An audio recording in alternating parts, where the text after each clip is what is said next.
This is to do with the upcoming iPhone 12 series, specifically the 12 Pro. But there's two models apparently of the 12 Pro, which obviously makes sense. We're talking about the iPhone 12 Pro and the iPhone 12 Pro Max. Now, the one we're going to be talking about more is the iPhone 12 Pro Max. Now, this comes from this is a massive return. Shout out to Jon Prosser, Front Page Tech. I will have the original video linked in the description below, as well as in the cards as it pops up as well. This is based on his latest tweets and his latest video, which I'll show the tweets as well as parts of it, so credit to him. This is some next advanced level leaking. Like, I've not seen leaks like this ever.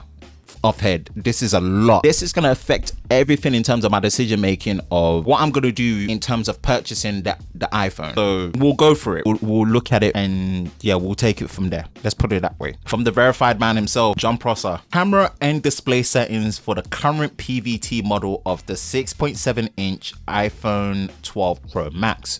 Already you're going from a 6.5 to a 6.7 inch display, and you want a video too. Wow, we'll get to that video in a minute.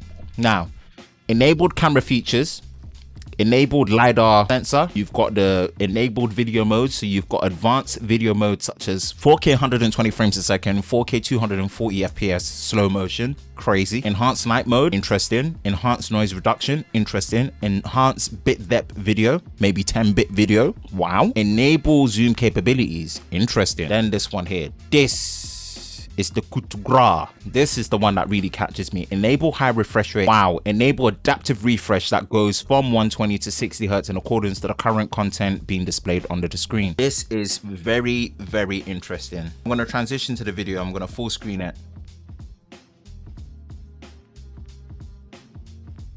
This is a PVT model. And again, like I said, this is not my content. This is Jon Prosser's content. Go to Front Page Tech. This is next level stuff.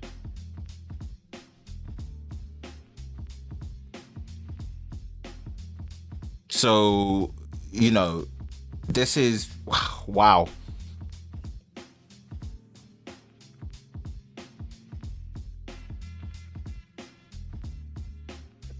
My thoughts on this will be very quick, very decisive, because I'm going to explain why that is. I'm definitely going to explain why that is. And yeah, I think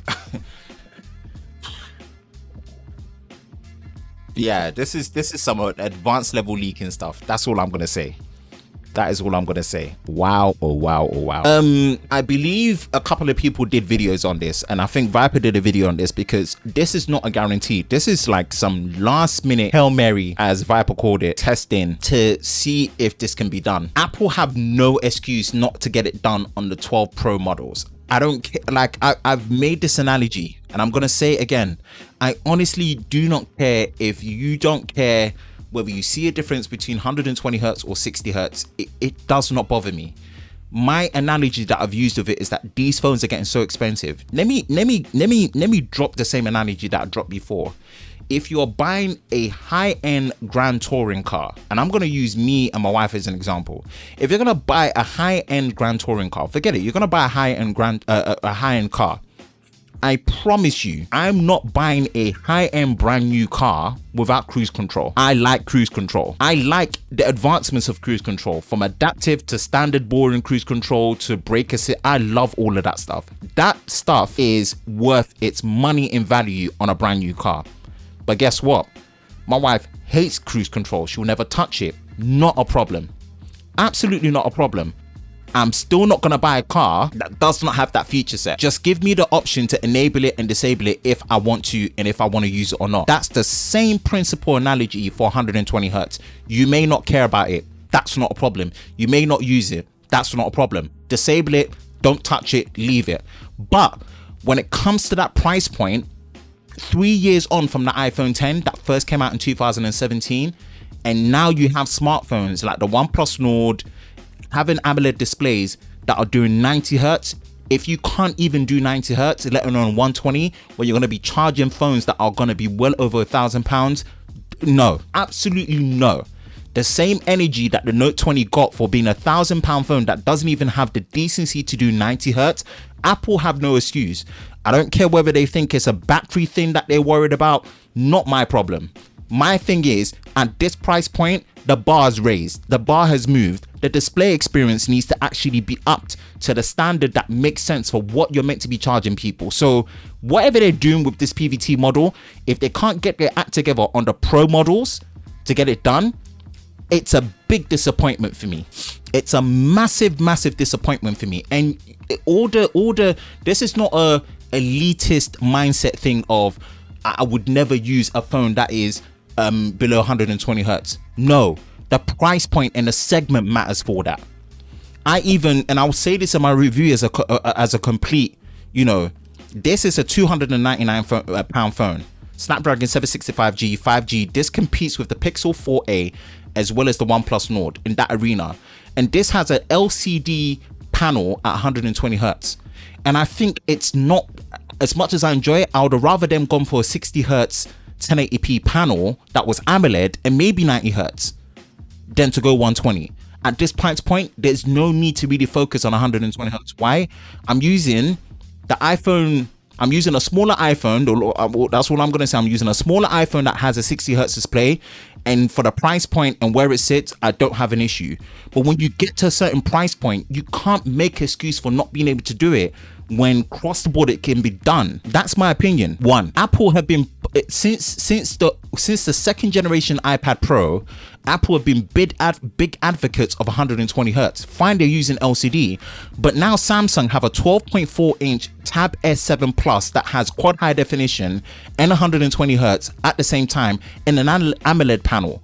The bar's been raised, and anyone that makes excuses for Apple not doing this is part of the reason where it's almost like, oh, because Apple bring out a new phone and people are going to buy it anyway, it doesn't matter. If we keep making that same noise, they're going to still drag their feet. It's already bad enough the notch is there. The notch only looks smaller because the screen has gotten bigger. It's the same size notch. It's an illusion based on we've made it 0.2 of an inch bigger, so the notch looks smaller. They've made no effort to shrink it and make it smaller in any way, shape or form to make the display less intrusive. That's already going to be an eyesore for me, honestly. Having that, after experiencing the OnePlus 7 Pro and having a true all-screen experience, to go to that, it's going to be an eyesore. At least make it less of an eyesore. Give me 120 hertz to make the viewing experience much better, make the typing experience already what was exceptional even more exceptional, and just making the perceived speed of something that is meant to be lightning fast even faster. We've been experiencing on the iPad Pros 3 generations in. Why can't you give it to us on the iPhone? What would be the justification? We're probably not going to get bilateral reverse wireless charging. We ain't going to be getting anything special when it comes to the super fast charging. We might not even be getting things like chargers and cables and stuff in there already. You're already robbing us. Saying 5G as a selling point, fine. You've got to give me that. You've got to give me that, and you've got to give me that level of accessibility to disable. And I'm in this position where, honestly, on a monthly, the iPhone 12 Pro Max will probably be the same price as the Z Fold 2. I kid you not, it probably will be. Because iPhones most of the time come out with a marked up higher price on a monthly contract than you buying it outright, where Samsung's either break even or become cheaper. When a folding screen phone can have quad high definition and 120 hertz at the same time on an AMOLED panel that is bright, and you as a standard solid state device 3 years on from when you first introduced AMOLED, you still haven't been able to do that. To me, it's already bad enough I'm having to put up with another year of Lightning, and we might not even be getting USB-C. The only device within your lineup that doesn't have USB-C, I have to put up with that. Have to put up with the notch. Have to put up with not having an exceptionally big battery, even though the battery is well optimized. I have to put up with not having any special charging technologies that can charge my phone from 0 to 100% in 20 minutes. I have to deal with the fact that the fast wireless charging isn't really that fast. There's a lot that you have to deal with in the name of Apple ecosystem, and it just works in iOS. I'm okay for that, but please, at least all I'm asking for is that the central integral part of how I interact with the display and the device, make it the best possible. But yet there's this drag and pull of, is it gonna come? We're testing it. It's last minute. And this is for the Pro Max model. We're probably not even gonna get on the Pro. And what makes me sad is that it was the Pro model that I wanted to go for, not the Max. Not the Max. I actually wanted to get the Pro model and have just for this one, for testing purposes, have a much slightly smaller phone from iPhone. I've not had an iPhone since the iPhone XS Max. I mean, I've got the smaller one here, but I mean the latest one, up to date. You know what I mean? That's my thoughts on it, and I'm sticking my guns to this. Because it doesn't matter. I don't care about it. If you don't care about it, not a problem. No one said there's an issue with you. Just don't enable it. But it does not mean it doesn't need to be there. Simple as. It's as simple as that. So if Apple don't come through on this, I don't have a good enough incentive to buy an iPhone. Sorry, I don't have a good enough incentive to buy a Pro model iPhone. Then it's only worth getting the 12 and 12 Max, the normal ones. Honestly, I wouldn't waste your money. There's a lot of things that is not going to change already for a 12 model phone or a numbered upgrade, and then you can't get the best viewing experience in terms of fluidity, but you've been able to enjoy that on your iPad Pros for years now, and they still can't do it on this phone. You have to possibly wait another year. That doesn't sit well with me. It doesn't sit well with me when you're not getting a truly all-screen design. The notch is still going to be there. You're not getting Touch ID return, especially during this pandemic where it's proven that the fingerprint biometric is the much better and much more secure and convenient way to unlock your phone biometrically. You're not getting USB-C. You're not getting a bigger battery. You're probably getting a smaller battery. You're not getting a charge. Hear how that sounds. And anyone that comes to me with that energy of it's going to sell anyway, great, but how are you getting your value? Where's the value proposition? And I hope the same energy that we gave to the Note 20 for all the shortcomings, I hope people go on that same energy with the 12 Pro series, especially the Pro series, if Apple don't come through at least with 120 hertz. And I'm waiting. You really start to see people. I can't see myself, shelling that money when I know monthly it's going to be near enough close to a Z Fold 2, which is a newer generation type of phone in terms of design, aesthetics, hardware capabilities, software capabilities. It's a folding screen phone. It's much more elegant, and it can do quad high definition, true quad high definition and higher, and 120 hertz on an AMOLED panel that is bright at the same time, and you can't do that, and that screen is folding. Let's hold a bit of standards to what a Pro device really is, and that's how I'm coming for this. That's how I'm coming for this. And if that's the case, I won't get a Pro model. I might get the normal one, it depends. But I know that I'm more geared up onto getting the Z Fold 2. Unpacked Part 2 is on Tuesday, and I'm excited to see what that's going. That's my thoughts.